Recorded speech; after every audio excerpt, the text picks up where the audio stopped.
তাবুক যুদ্ধের সময় নফস হযরত কাব বিন মালিক রাদিয়াল্লাহু তাআলা আনহুকে প্ররোচিত করলো, আজ অনেক গরম, বাগানে ফল পেকেছে, কাল যাব।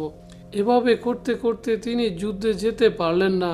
যুদ্ধ থেকে ফিরে নবীজি সাল্লাল্লাহু আলাইহি ওয়াসাল্লাম তার সাথে কথা বলা বন্ধ করে দিলেন। দীর্ঘ 50 দিন মদিনার কেউ তার সাথে কথা বলেনি, এমনকি তার স্ত্রীকেও আলাদা থাকতে হলো। কাব রাদিয়াল্লাহু তাআলা আনহু পাহাড়ের চূড়ায় গিয়ে কাঁদলেন। রোম সম্রাট তাকে চিঠি পাঠালো, তোমার নবী তোমাকে ত্যাগ করেছে, আমাদের কাছে এসো, সম্মান দেব। কাব রাদিয়াল্লাহু তাআলা আনহু সেই চিঠি আগুনে পুড়িয়ে দিলেন। তিনি নফসের খাতিরে কাফেরদের সাথে হাত মেলালেন না।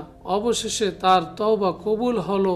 আল্লাহর হুকুমের কাছে নফসকে পরাজিত করে তিনি সেই শান্তি পেলেন, তা সারা দুনিয়ার রাজত্বের চেয়েও দামি। ভুল হলে নফসের দোহাই না দিয়ে আল্লাহর কাছে নিঃস্বার্থ আত্মসমর্পণ করাই প্রকৃত ইসলাম।